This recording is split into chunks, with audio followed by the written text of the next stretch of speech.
نحمدہ و نصلی علی رسولہ الکریم اما بعد۔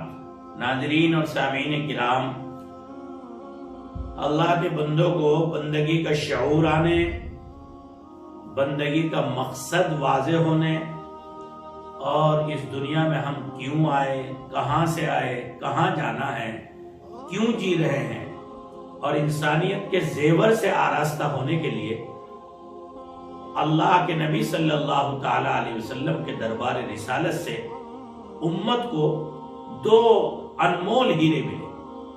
ان میں سے ایک نعمت ہے علوم وحی، جس کو قرآن و حدیث کہا جاتا ہے۔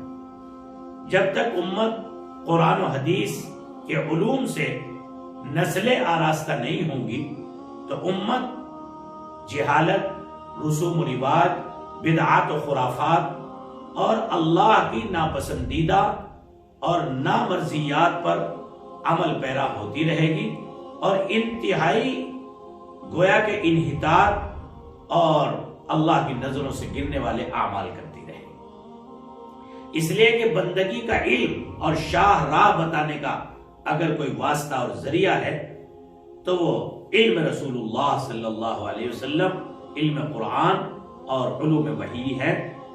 نمبر دوسری انمول نعمت اللہ تبارک و تعالی نے ہمیں ادب کی عطا فرمائی ہے کہ ہم اللہ کے مبارک نام، اللہ کے قرآن، احادیث رسول اللہ، شعائر اسلام اور ہر وہ چیز جو تقدس اور پاک ہونے میں شریعت مطہرہ سے منسوب ہو، اس کا ہم اپنے دل میں، عمل میں ادب و احترام کریں۔ جن بندوں کو یہ دو زیور، دو انمول نعمت مل جاتے ہیں، وہ اس کائنات کے افق پر چھا جاتے ہیں، وہ انسانوں کے دلوں کی عقیدت کا، محبت کا مرکز بن جاتے ہیں۔ میں آپ کو تاریخ کے جھروکے سے ایک مثال دیتا ہوں۔ سیدنا سعید ابن مسیب رحمۃ اللہ علیہ مشہور تابعی ہیں۔ ان کے علم کا چرچا دور دراز تک، ملکوں ان کے شاگردوں کا فیض چھایا ہوا تھا۔ علی بن مدینی رحمت اللہ علیہ کہا کرتے تھے کہ تابعین میں سعید ابن مسیب سے زیادہ وسیع علم رکھنے والا میرے علم میں کوئی نہیں گزرا۔ وہ جلیل القدر تابعی تھے۔ اور قتادہ رحمت اللہ علیہ اپنے وقت کے امام، علم و عمل کے پہاڑ کہا کرتے تھے کہ میں نے سعید ابن مسیب رحمت اللہ علیہ سے زیادہ علم رکھنے والا اور کوئی نہیں دیکھا۔ خود سعید ابن مسیب کہا کرتے تھے جناب رسول اللہ صلی اللہ علیہ وسلم، سیدنا ابو بکر صدیق اور عمر فاروق رضی اللہ عنہ کے فیصلوں کا مجھ سے زیادہ علم رکھنے والا شاید کوئی ہو۔ اتنا جلیل قدر عالم، اللہ اکبر، لیکن اس کے علم اور ادب کا کیا حال ہے؟ فرماتے ہیں کہ 40 سال کا زمانہ گزرا لیکن میری کوئی نماز جماعت کے ساتھ فوت نہیں ہوئی۔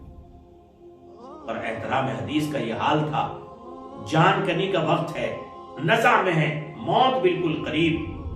کسی نے حدیث کے بارے میں سوال کر لیا تو آپ نے فرمایا مجھے پہلے بٹھاؤ۔